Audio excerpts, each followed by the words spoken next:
अस्सलाम वालेकुम दोस्तों, वीडियो देखने से पहले हमारे इस चैनल को सब्सक्राइब कर लें और नीचे मौजूद बेल आइकन को जरूर क्लिक कर लें ताकि हमारी वीडियोस बाकायदगी से आपके पास पहुंचती रहें। दोनों घोड़े से उतरकर चलने लगे। फातिमा चंद कदम चलकर हार गई। उसे पहाड़ डराने लगे थे। बल्खी ने इशारों में उसकी हौसला अफजाई की और मुस्कुराया भी, मगर बल्खी का अपना हौसला टूट रहा था। घोड़े अब वजन के बगैर भी कदम घसीट कर चल रहे थे। बल्खी ने एक चट्टान का साया देखा और वहीं बैठ गया। फातिमा उसके करीब ढेर होने के अंदाज से बैठ गई। रकम और जेवरात की पोटली उसके हाथ में थी, जिसे उसने कासिम बल्खी के आगे यूं फेंक दिया जैसे उसके साथ उसे कोई दिलचस्पी न हो। घोड़े बेचैनी से इधर उधर देख रहे थे। फातिमा ने हाथ होंठों से लगाकर बताया कि वो प्यास से मरी जा रही है। कासिम बल्खी ने सर हिलाकर बताया कि यहाँ पानी मिलना मुश्किल है। फातिमा ने इशारा किया कि इधर उधर देखते हैं। बल्खी उठा और पानी की तलाश में चला गया। बहुत देर बाद मायूस वापस आया और फातिमा के पास बैठ गया। सूरज गुरूब होने के बाद इमरान के काफिले ने वो खुश्क मेवे खाए जो वो पेशावर के करीब के एक गांव से खरीद लाया था। पानी का एक छोटा मिश्कीजा अभी बाकी था। तीनों ने पानी पिया और चल पड़े। वो कासिम बल्खी और फातिमा से बहुत दूर थे। हमारा सफर थोड़ा रह गया है, इमरान ने कहा, मगर सफर का यही हिस्सा दुश्वार और सब्र आजमा है। घोड़े प्यासे हैं, इन्हें हम दौड़ा नहीं सकते। ये प्यासे ना हो तो भी पहाड़ी इलाके में दौड़ने के काबिल नहीं। हमें गजनी पहुंचना है। हमें अच्छी किस्म का एक घोड़ा मिल गया तो हम में से एक आदमी तेजी से जा सकता है। अगर कोई सवार मिल गया तो मैं उसे कत्ल कर दूंगा। हमें घोड़ा चाहिए। इमरान, रशी ने हंसकर कहा, तुम इस्लाम को खुदा का मजहब कहते हो। अपने खुदा से कहो ना घोड़ों को पानी दे दे। कहने की जरूरत नहीं। इमरान ने बड़े शगुफ्ता लहजे में कहा, ये घोड़े प्यास से नहीं मरेंगे। हम खुदा की राह पर चले जा रहे हैं। हमने ये सारा सफर खुदा की आफियत में तय किया है।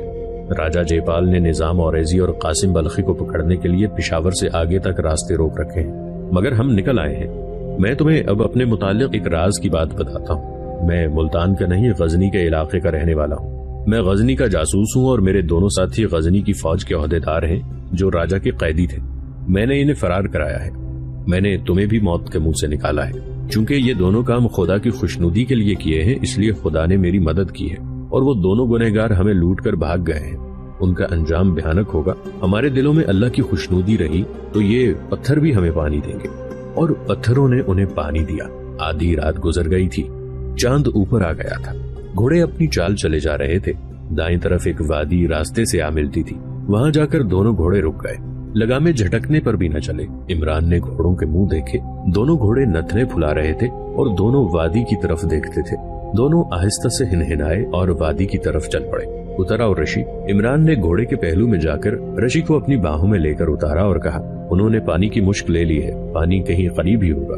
दूसरे घोड़े पर निजाम औरेजी सवार था। वो भी उतर आया। दोनों घोड़े वादी के अंदर दौड़ पड़े। कुदरत ने जानवरों को ये वस्फ अता कर रखा है कि पानी की बू दूर से सूंघ लेते हैं। बाज छोटे छोटे जानवर और परिंदे बारिश से बहुत पहले महसूस कर लेते हैं कि बारिश बरसेगी। इन दोनों घोड़ों ने पानी की मुश्क ले ली थी। इमरान ने पहले ही अपने साथियों को बता रखा था कि इस खुश्क पहाड़ी खित्ते में कहीं कहीं पानी मिल जाता है। घोड़े दौड़ते गए। इमरान भी अपने साथियों के साथ घोड़ों के पीछे गया। कुछ दूर अंदर जाकर घोड़े रुक गए। वहाँ पहाड़ का दामन एक वसी और बुलंद गार की तरह कटा हुआ था। चांदनी में वहाँ पानी साफ नजर आ रहा था। वहाँ शायद चश्मा था। घोड़े पानी पी रहे थे। पानी की वजह से वहाँ थोड़ी सी घास भी थी। घोड़े पानी पीकर घास खाने लगे। उनके सवार बैठ गए ताकि घोड़े सैर हो जाएं।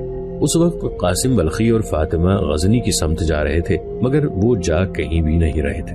वो वादियों में भटक रहे थे। बल्खी गजनी के आम रास्ते पर जाते डरता था। उसे तवक्को थी कि पहाड़ियों के अंदर अंदर से वो लमगान में निकल जाएगा, मगर ये वादियां ऐसी थीं कि घूम फिर कर एक दूसरे में गुडमड हो जाती थी। घोड़े भी रह गए थे और ये दोनों इंसान भी थक हार गए थे।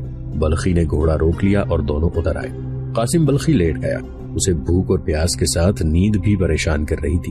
फातिमा उसके पहलू में इस तरह लेटी कि आधी उसके सीने पर गिरी। बल्खी ने उसे बाजुओं में दबोच लिया। फातिमा ने अपना आप उसके सुपुर्द कर दिया। उसके जिस्म ने बल्खी पर नशा तारी कर दिया। वो रास्ते से तो भटक गए थे, मगर राह फरार मौजूद थी जो दोनों ने एक दूसरे में देख ली। वो थकन और अपने अंजाम को भूल गए। कासिम बल्खी ने उसे नशे की सी कैफियत में इशारों इशारों में सब्ज बाग दिखाए और ख्वाबो ख्याल के बागों में पहुंच गए। फिर दोनों गहरी नींद सो गए। कासिम बल्खी घबरा कर उठा। रात गुजर गई थी। सूरज चमक रहा था। उसने देखा कि कल वो उसी जगह से गुजरे थे। उसने फातिमा को जगाया वो एक दूसरे का सामना करने से घबरा रहे थे।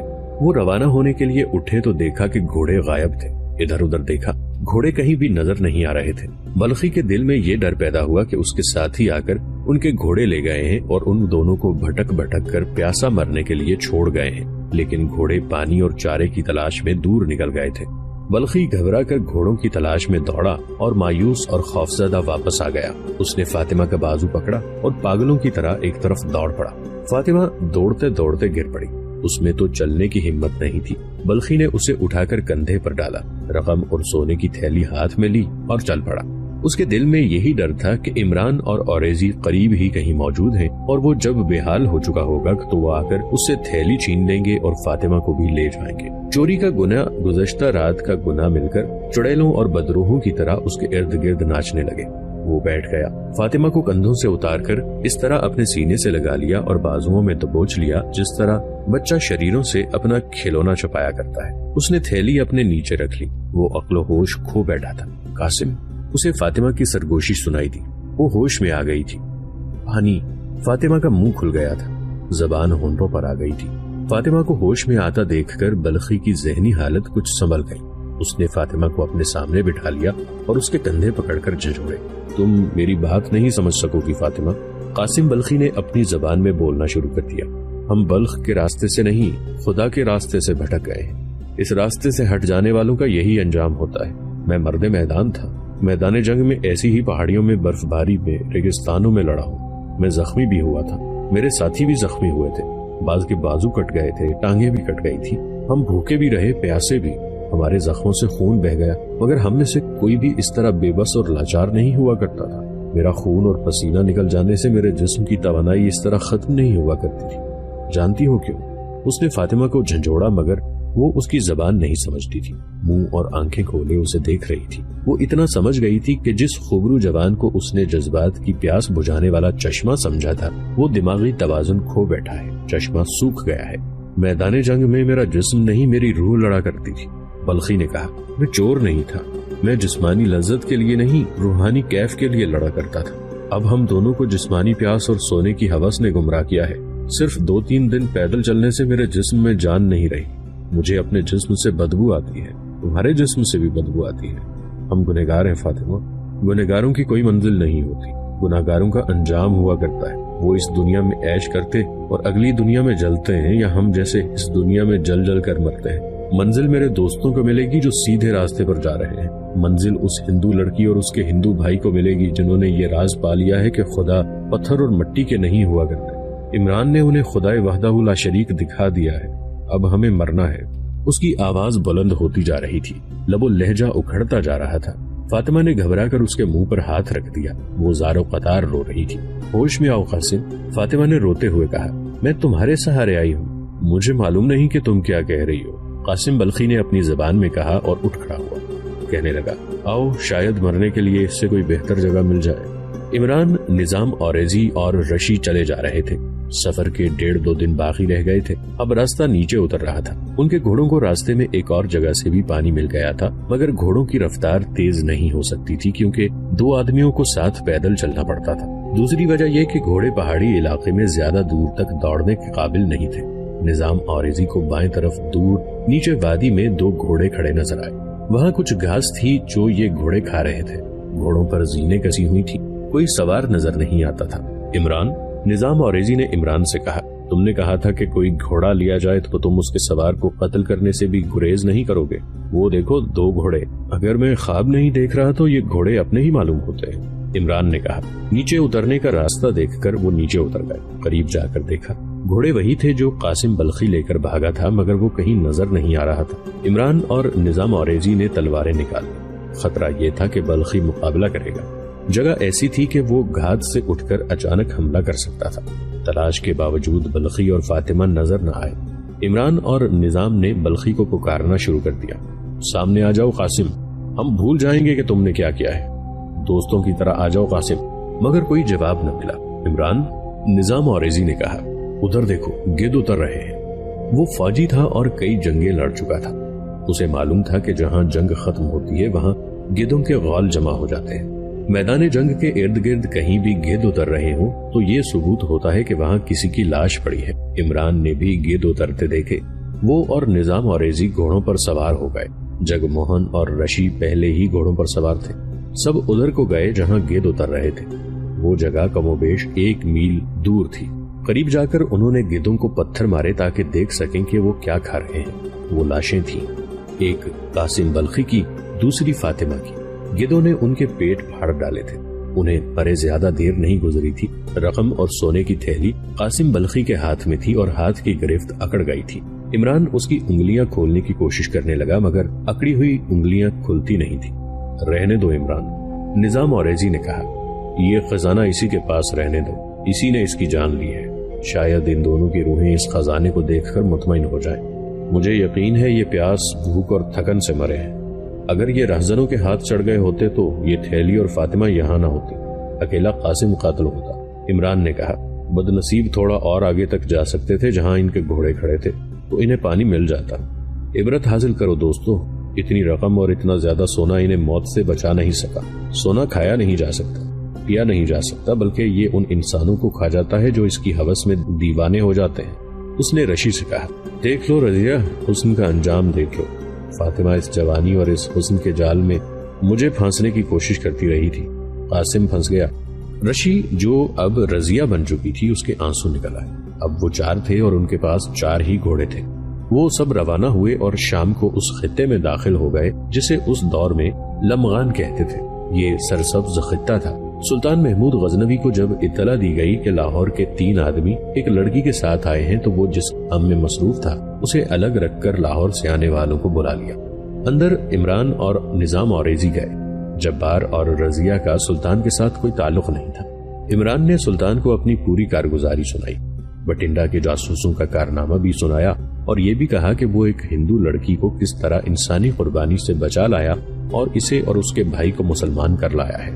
قاسم بلخی کی واردات اور انجام سن کر سلطان محمود کا چہرہ بجھ گیا۔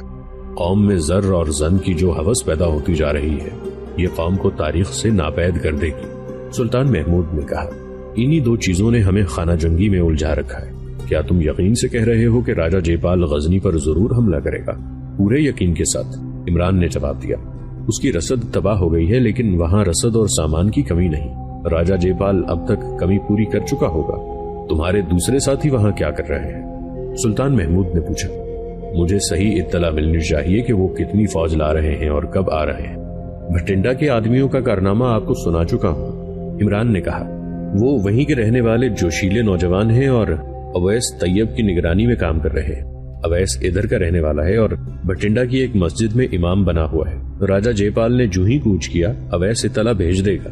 سلطان صد احترام، نظام اوریزی نے کہا، آپ کسی کے انتظار میں نہ بیٹھے، تیاری اور پیش بندی ابھی سے کر لیں۔ راجہ جے پال کی باتیں میرے ساتھ بھی ہوئی ہیں اور میری موجودگی میں وہ اپنے سالاروں اور سپہ سالار کے ساتھ جو باتیں کر رہا تھا وہ بھی میں نے غور سے سنی ہے۔ اب کہ یہ راجہ شکست کھانے نہیں آئے گا، ہم اتنی فوج کبھی اکٹھی نہیں کر سکتے جتنی وہ لائے گا۔ مقابلہ 6 اور 1 کا ہوگا۔ ہمیں یہ جنگ بھی گھات اور شبخونوں کے طریقے سے لڑنی پڑے گی۔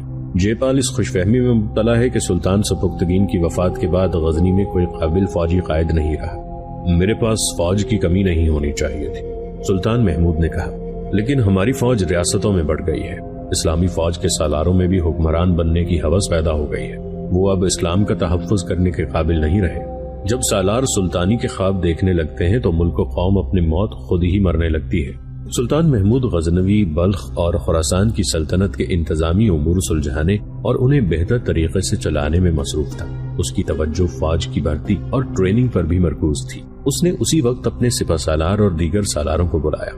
فوج کی بالائی کمان اس کے اپنے ہاتھ تھی۔ یقین ہو چکا ہے کہ ہندوستان کے راجوں مہاراجوں کی مشترکہ فوج تیسرے حملے کے لیے آ رہی ہے، سلطان نے کہا۔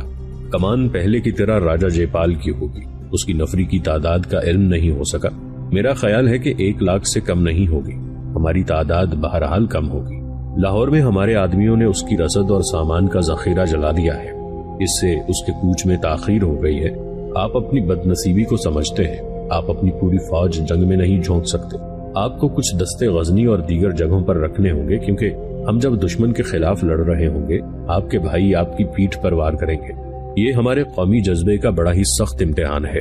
آپ تصور کر سکتے ہیں کہ ہندوؤں کا حملہ کامیاب ہو گیا تو اس کا نتیجہ کیا ہوگا۔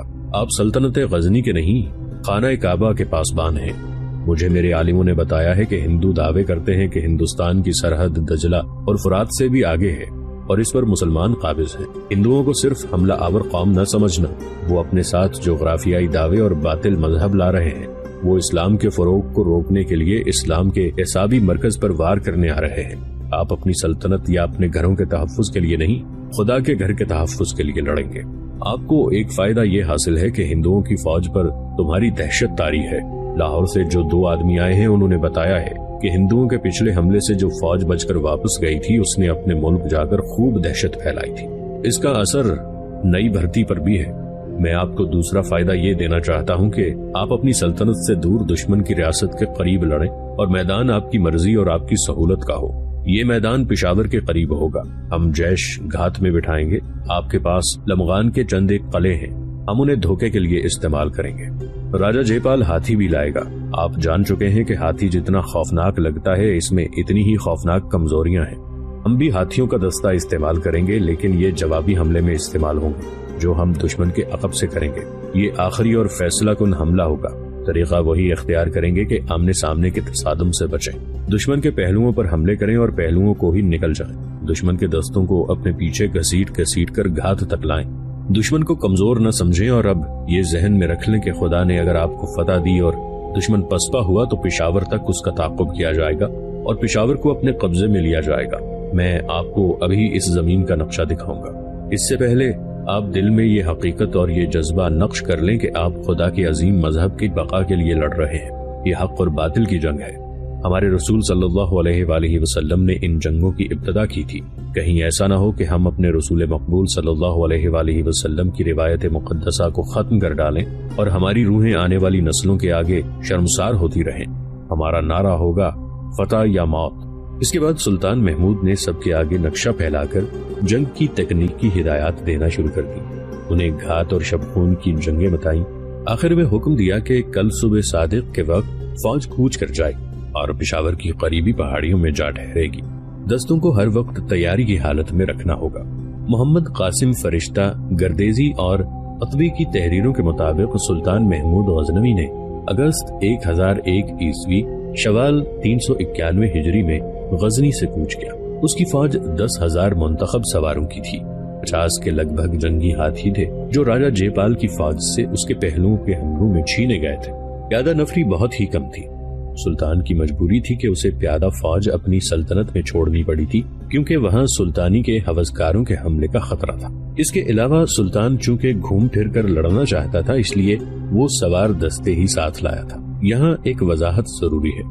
اکثر تاریخوں میں لکھا گیا ہے کہ محمود غزنوی نے پشاور پر حملہ کیا تھا۔ یہ غلط ہے۔ یہ ہندوستان میں لکھی ہوئی تاریخ ہے جس میں حقائق اور واقعات کو موڑ توڑ کر بیان کیا گیا ہے۔ تمام نامور مورخوں نے لکھا ہے کہ حملہ راجہ جے پال نے کیا تھا اور محمود غزنوی یہ حملہ روکنے کے لیے پہلے ہی اپنی سلطنت سے نکل آیا اور پشاور کے قریب جنگی پوزیشن میں خیمہ زن ہو گیا تھا۔ راجہ جے پال نے رسد اور سامان کی کمی چند دنوں میں پوری کر لی تھی۔ وہ بہت جلد حملہ کرنے کا تہیہ کیے ہوئے تھا۔ وہ اپنے جرنیلوں سے یہی کہتا پھر رہا تھا کہ وہ سبکتگین مر گیا ہے جس نے میرے حملے روک لیے تھے۔ اب میری راجدھانی غزنی ہوگی۔ اب اس نے ایک کنواری لڑکی قربانی بھی دی تھی۔ وہ کہتا تھا کہ اب دیوتا اس کے ساتھ جا رہے ہیں۔ اس کے باوجود اب دوسرے راجاؤں اور مہاراجاؤں نے اسے اتنی فوج نہیں دی تھی جو پہلے دی تھی۔ سامان بہت دے دیا تھا۔ راجہ جے پال نے لاہور سے جب کوچ کیا تو اس کی فوج کی تفصیل یہ تھی: 12,000 سوار، 30,000 پیادہ اور 300 جنگی ہاتھی۔